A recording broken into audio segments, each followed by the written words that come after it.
Hello everyone, this is Bob and Threadbare, and welcome back to Threadbare Reviews.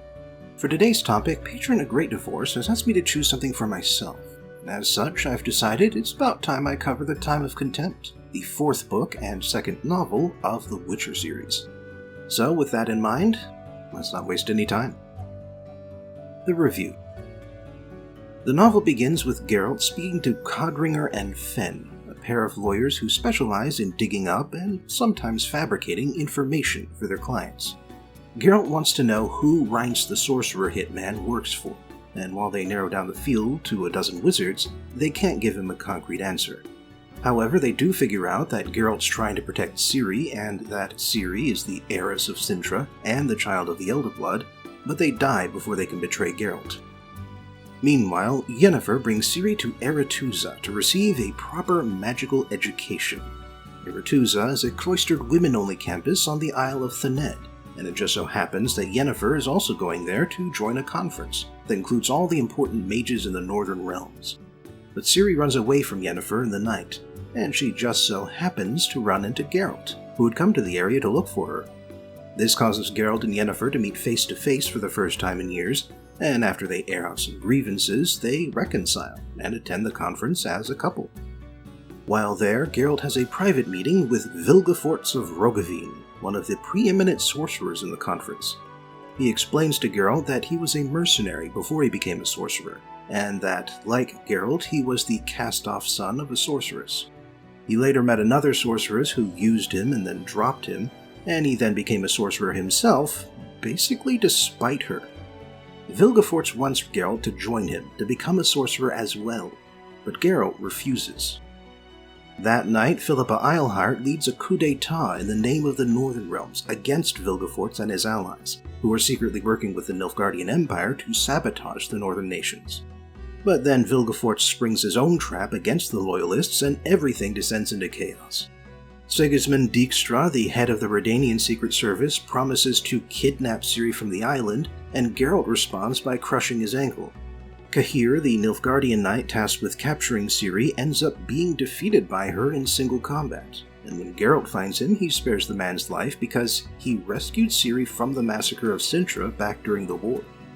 Geralt then fights Vilgefortz one-on-one to keep him from catching Ciri, and he gets his ass handed to him because one thing Vilgefortz didn't tell Geralt earlier is that he was actually a former Witcher. The book doesn't say so explicitly, but it does say of him that no human could have parried blows like that.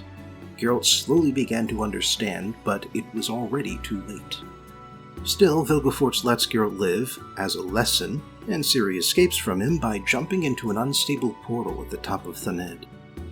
Geralt then spends the next few weeks recovering from his wounds, and as he does so, the Second Nilfgaardian War begins. The nation of Aedirn provokes Nilfgaard because they never got the message that doing so would be a trap, and so the waiting Imperial armies quickly sweep in and conquer Rivia, Lyria, and southern Aedirn. For their parts, Temeria signs a pact of non-aggression to spare themselves, Cadwyn takes the Valley of Flowers from Aedirn in a secret agreement with Nilfgaard, and Redania's king is assassinated, which causes the nation to fall into chaos and be unable to help anyone.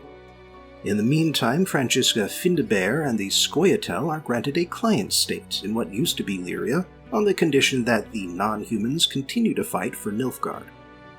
Meanwhile, Princess Cirilla is presented to Emperor Emhyr at his court.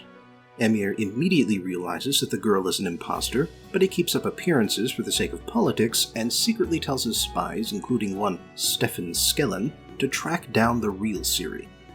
As for Ciri, the portal dumps her in the middle of a vast southern desert, and she only survives because she comes across an equally lost unicorn foal. When the foal becomes injured, she calls upon the power of fire to heal him, and when the fire threatens to overwhelm her, she rejects it, and severs her connection to magic in the process. She then gets caught by a Nilfgaardian tracking party, and after some violence happens, she ends up in the company of the Rats, a gang of 6 youths who have been orphaned and isolated thanks to Nilfgaard's many wars. Unlike other brigands, the Rats don't care about wealth, and instead live for killing and gaudy outfits. And since Ciri has also become isolated, she joins the Rats, and calls herself Falka, which just so happens to also be the name of a bloodthirsty rebel who lived centuries ago and also had the Elder Blood.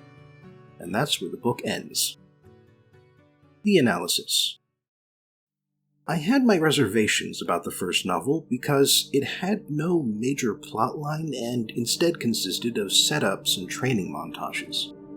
Well, I'm happy to report that in the second novel the training montages are all over, and the payoff for all of that setup has begun to play out. Vastly important things are happening. Armies are marching, wizards are dying, spies are murdering, and our protagonists, which include both Geralt and Ciri at this point, are doing their best to survive in the devastation. It is, as the title says, a time of contempt, and both Geralt and Ciri experience this contempt from both sides. Geralt is contemptuous because he values his neutrality, and he spits on any attempt made to force him to take sides. He is a witcher, a monster slayer, and he has no interest in politics. That's why he rejects everyone who wants to use Ciri for their purposes, no matter what those purposes are. And because of this refusal to bend, he ends the novel beaten to a pulp and loses Ciri anyway. The contemptibility of neutrality is further underlined when Geralt hears about how most of the Northern Realms decided to step aside and let Edirn get conquered. And it feels like there's a little Polish bitterness included here because the way Edirn gets divided between Nilfgaard and Kedwin sounds an awful lot like what happened to Poland in World War II. On the other hand, Ciri starts the novel as caring and becomes contemptuous after she gets dropped out of the portal. The section where she's surviving by a thread in the desert is harrowing, and when she joins the rats it's because she really has no other options. She's 1,000 miles away from home and her adoptive parents, and while she knows the Nilfgaardians are after her, she suspects it's because they want to publicly torture and execute her, just like they executed the rest of her family. So to hell with it all. Burn it all down. Ciri lives for nothing now except for pleasure and contempt, just like the other rats. Anyway, something else the novel does is regularly change perspectives. Sometimes the focus is on a major character, but other times the book focuses on a one-off character, like a Kedweni Decurion relaying his Centurion's orders. And I have to say, I love this literary device. It really helps you see what's going on in different parts of the world, which is why it happens the most often when Dandelion is telling Geralt what's been happening during his convalescence. Instead of getting a dry list of events, we get a series of vignettes that give us glimpses into the various personalities and cultures on either side of the war. We also don't see any sections that are just dialogue and no descriptions, which I appreciate. So to sum up, all of the complaints I had about the last book do not apply to this one. While we do still have a lot of characters with a lot of motivations running around, we also get one big climactic moment that changes everything and starts all the future plot threads in motion. And so while I understand that Blood of Elves had a lot of work to do to set things up, The Time of Contempt is easily a better novel. Thanks for joining me again for today's Threadbare review, and I hope I'll see you next time. Until then, please remember to like, share, and subscribe, and if you have a little extra money to spare, you can support me on Patreon. Link in the description.